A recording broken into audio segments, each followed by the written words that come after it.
Hello everyone, welcome back our channel. So today are going to start an new topic. आज हम discuss करेंगे unit number 4 का topic number 2।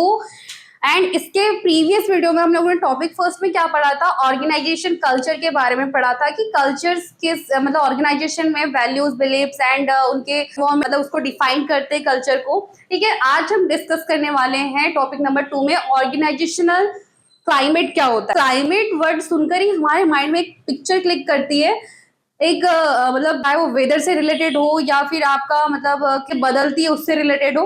जैसे weather से related देखा जाए, अभी बारिश का मौसम चल रहा है, ठीक है।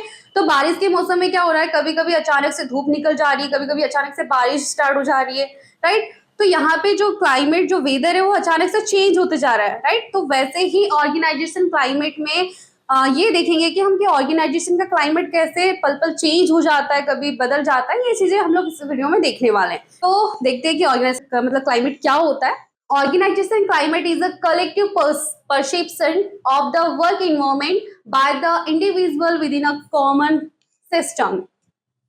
It means कि ऑर्गेनाइजेशन क्लाइमेट का मतलब हो जाता है कि किसी भी ऑर्गेनाइजेशन के जो वर्कर्स होते हैं, एम्प्लॉयज होते हैं, सभी लोगों का वहां के ऑर्गेनाइजेशन वर्क इन्वायरमेंट मतलब ऑर्गेनाइजेशन के वर्क इन्वायरमेंट को लेकर उनकी क्या कॉमन फीलिंग्स होती है, क्या कॉमन एक्सपीरियंस होते हैं, ये चीजें क्या डिफाइन करती हैं हमारी ऑर्गेनाइजेशन क्लाइमेट। हम इसी को क्या करते हैं, क्या कहते हैं, ऑर्गेनाइजेशन क्लाइमेट बोलते हैं। कि जो भी ऑर्गेनाइजेशन में जो वर्कर्स काम कर रहे हैं, जो एम्प्लॉयज काम कर रहे हैं, उन सभी का कलेक्टिव परसेप्शन मतलब कि कॉमन परसेप्शन क्या है कि वो उस ऑर्गेनाइजेशन के वर्क इन्वायरमेंट के बारे में कैसे सोचते हैं एंड उनके जो कॉमन एक्सपीरियंस होते हैं, है ना, एंड उसके जो उनके कॉमन जो फीलिंग्स होते हैं, वो ही चीजें हमारी भी क्या हो जाती है, ऑर्गेनाइजेशन क्लाइमेट कहते हैं उनको। ठीक है। अब जैसे ऑर्गेनाइजेशन क्लाइमेट भी टू टाइप्स के बोल सकते हैं, दो टाइप्स में हम देख सकते हैं इसको। जैसे पॉजिटिव भी देख सकते हैं, निगेटिव भी देख सकते हैं। वो कैसे कि जैसे दो ऑर्गेनाइजेशन है जिसमें से एक ऑर्गेनाइजेशन क्या है कि एक ऑर्गेनाइजेशन का हेल्पफुल नेचर है, मतलब वहां पे हम लोग फ्रेंडली होकर काम कर सकते हैं। एंड क्या हो सकता है वहां पे कि हर एक एम्प्लॉय को ध्यान दिया जाता है, राइट। वहां की जो वर्क पॉलिसी बहुत अच्छी है, राइट। तो वहां पे जो जिस मतलब कि चाहे कंपनी की बात करो या फिर ऑर्गेनाइजेशन की बात करो, वहां के एम्प्लॉय के माइंड में क्या पॉजिटिविटी क्या आती है कि उस ऑर्गेनाइजेशन के प्रति क्या हो जाएगी, पॉजिटिविटी आएगी कि यहाँ की जो वर्क पॉलिसी अच्छी है, यहाँ का जो मैनेजर अच्छा है, वहाँ बॉस जो है वो हमारे साथ अच्छा बिहेव करता है। ये सारी चीजें वहाँ की जब वो ऑर्गेनाइजेशन के देखते तो वहां पे उनके माइंड में उसको लेकर ऑर्गेनाइजेशन के प्रति पॉजिटिव आती है कि यहाँ की जो कंपनी अच्छी है या फिर मतलब यहाँ के जो काम है उनकी वर्क पॉलिसी अच्छी है। ठीक है। अब सेकंड क्या हो जाती है कि दूसरी ऑर्गेनाइजेशन में वहां का जो बॉस है वो रूड बिहेव करता है, जो मैनेजर अच्छे से ट्रीट नहीं कर रहा है एंड वहां की वर्क पॉलिसी भी समझ नहीं आ रही उनको, मतलब कि ऐसी है। ठीक है। तो वहां के जो एम्प्लॉय होंगे, तो वहां के एम्प्लॉय में उनकी माइंड में क्या निगेटिविटी आएगी उस ऑर्गेनाइजेशन के प्रति, तो ऑब्वियसली वहां पे वो ना अच्छे से काम कर पाएंगे, ना खुश रह पाएंगे, ना कुछ मतलब वो मतलब अपना वो ग्रोथ नहीं कर पाएंगे। तो यही चीजें हो जाती है कि ऑर्गेनाइजेशन क्लाइमेट भी मतलब ऑर्गेनाइजेशन को पॉजिटिव और निगेटिव मतलब कि उसके साथ देख सकता है। ठीक है। अब जैसे कि एक इजी सिंपल सा एग्जांपल लेते हैं कि जब भी आप कोई ऑर्गेनाइजेशन या कंपनी ज्वाइन करते हैं, तो आप अगर किसी के रेफरेंस से जाते हैं या फिर आपका कोई फ्रेंड काम कर रहा है वहां पे, तो आप वहां पे क्या करते हैं, उस कंपनी के बारे में सबसे पहले अपने फ्रेंड से पूछते हैं कि वहाँ की जो कंपनी पॉलिसी है वो सही है या नहीं, वहाँ का जो वर्क इन्वायरमेंट है वो सही है नहीं, मतलब कि वहाँ का जो काम ज्यादा प्रेशर तो नहीं देते हैं, ज्यादा मतलब ज्यादा है तो डिसिप्लिन मतलब मेंटेन करते हैं या नहीं करते। ये सारी चीजें आप उसके बारे में पहले सोचते हैं, मतलब पहले उनको पूछते हैं, तब आप क्या करते हैं वहां पे इंटर्न करते हैं। तो यही चीजें हो जाती है कि वहां का आप क्या कर रहे हैं, क्लाइमेट चेक कर रहे हैं। यही चीजें क्लाइमेट को डिफाइन करती है। अगर वहां पे जो काम कर रहा है ऑलरेडी अगर वो पॉजिटिव रिस्पॉन्स दे रहा है उस ऑर्गेनाइजेशन के प्रति, तो आप क्या आपके माइंड में क्या आता है कि नहीं ये कंपनी बहुत अच्छी है, यहाँ पे ज्वाइन करना चाहिए, राइट। तो ये चीजें हो जाती है ऑर्गेनाइजेशन क्लाइमेट को रिप्रेजेंट करती है। ठीक है। तो आई होप आप सभी को ऑर्गेनाइजेशन क्लाइमेट समझ आया होगा। ठीक है। अब इसको क्या क्या बोलते हैं हम ऑर्गेनाइजेशन क्लाइमेट को, हम एटमॉस्फेयर ऑफ द ऑर्गेनाइजेशन भी बोलते हैं। कि कंपनी का एटमॉस्फेयर क्या है, क्योंकि ये चीज़ें भी बहुत इंपॉर्टेंट होती है कि हर किसी भी ऑर्गेनाइजेशन में अगर आप काम कर रहे हैं तो आप चाहेंगे कि वहाँ का एटमॉस्फेयर काफ़ी अच्छा हो, राइट। तो हम ऑर्गेनाइजेशन क्लाइमेट को एटमॉस्फेयर ऑफ द ऑर्गेनाइजेशन भी बोल सकते हैं एंड पर्सनालिटी ऑफ ऑर्गेनाइजेशन भी बोल सकते हैं। पर्सनालिटी कैसी है ऑर्गेनाइजेशन की, वहाँ की वर्क पॉलिसी कैसी है, वहाँ का बॉस कैसा है, वहाँ का जो मैनेजमेंट टीम है वो कैसी है, ये सारी चीज़ें उस ऑर्गेनाइजेशन की पर्सनालिटी को दर्शाती है, ठीक है। तो हम पर्सनालिटी ऑफ द ऑर्गेनाइजेशन भी बोल सकते हैं, ठीक है। And third, environment of the organisation, मतलब कंपनी का अगर इन्वायरमेंट अच्छा होगा ऑब्वियसली वहाँ के जो लोग हैं उस ऑर्गेनाइजेशन के प्रति पॉजिटिविटी रखेंगे, ठीक है, मतलब पॉजिटिव रिस्पॉन्स करेंगे।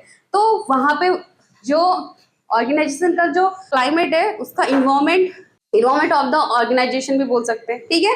तो ऑर्गेनाइजेशन क्लाइमेट का मतलब बहुत इंपॉर्टेंट है, क्योंकि अगर वहाँ का क्लाइमेट ही सही नहीं होगा तो आप उस कंपनी में अच्छी ग्रोथ कैसे कर पाएंगे, ठीक है। अब जैसे इसके पहले अगर कल्चर और हम लोग क्लाइमेट में अगर डिफरेंट देखा जाए, कई बार एग्जाम्पल पूछ लेता है कि कल्चर और ऑर्गेनाइजेशन क्लाइमेट और ऑर्गेनाइजेशन कल्चर में क्या डिफरेंट होता है, ये पूछ लेता है। तो अगर कल्चर की बात किया जाए तो सबसे इम्पोर्टेंट ये हो जाता है कि कल्चर आप 1-2 महीने में चेंज कर दिए या फिर आपका मतलब आपने बार बार चेंज कर दिया, ये चीज़ें नहीं हो सकती। अब देखिए अगर इंडिया का कल्चर, हमारा इंडियन कल्चर जो है, हम उसको चेंज कर पाते हैं क्या? नहीं। जो रूल्स एंड रेगुलेशन जो पहले से चले आ रहे हैं, जैसे हम लोग फेस्टिवल सेलिब्रेट करते हैं तो वैसे ही हम क्या करते हैं, यहाँ पे ऑर्गेनाइजेशन के जो कल्चर है उसको हम बार बार चेंज नहीं कर सकते। तो यही चीजें होती है, कल्चर लंबे टाइम तक चलता है, आप इसको बार बार चेंज नहीं कर सकते। लेकिन क्लाइमेट ऐसा है कि अगर वहाँ का एटमॉस्फेयर जरा सा चेंज हुआ, इन्वायरमेंट जरा सा चेंज हुआ, तो वहाँ के एम्प्लॉय की थिंकिंग और जो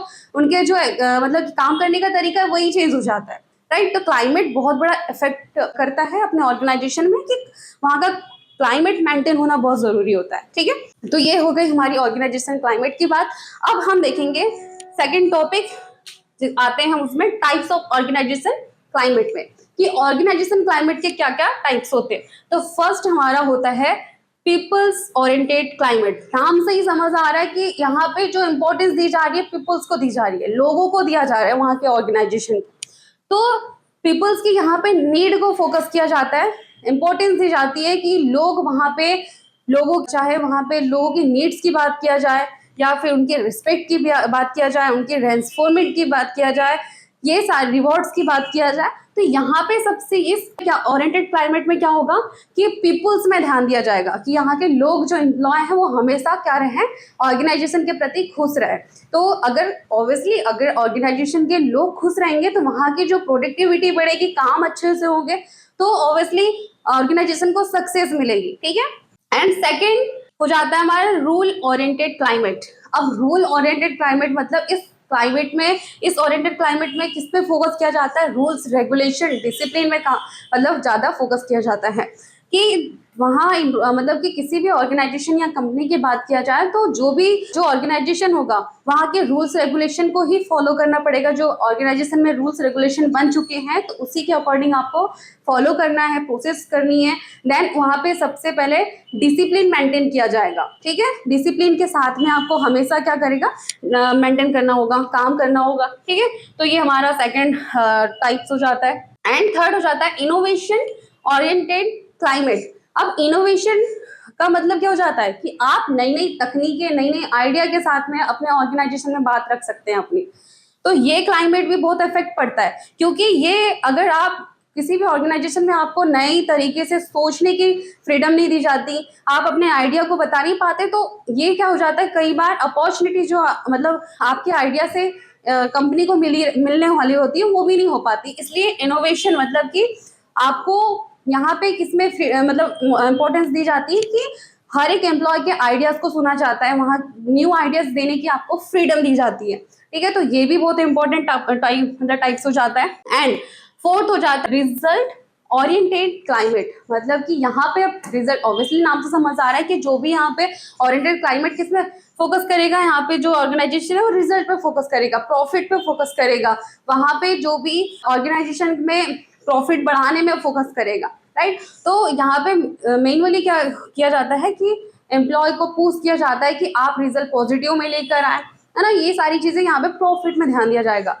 तो ये चीजें हो जाती है ओरिएंटेड क्लाइमेट जिसके हम लोग ने ऑर्गेनाइजेशन क्लाइमेट में मतलब टाइप्स पढ़ा, 4 टाइप्स के हम लोग ने यहाँ पे ज़्यादातर मैनुअली, और अगर आप इंटरनेट में वीडियो देखोगे तो काफ़ी सारी आपको अलग अलग टाइप्स के टाइप्स मिलेंगे ओरिएंटेड ऑर्गेनाइजेशनल क्लाइमेट के, ठीक है। तो आज हमने क्या डिस्कस किया, ऑर्गेनाइजेशन क्लाइमेट क्या होता है एंड उसको किस किस नाम से बोलते हैं, एटमॉस्फेयर भी बोल सकते हैं, पर्सनालिटी ऑफ द ऑर्गेनाइजेशन बोल सकते हैं, इन्वायरमेंट ऑफ द ऑर्गेनाइजेशन भी बोल सकते हैं, उसके टाइप्स हम लोग ने डिस्कस किया। तो आई होप आप सभी को ये वीडियो से ऑर्गेनाइजेशन क्लाइमेट समझ आया होगा and thanks for watching this video, thank you so much.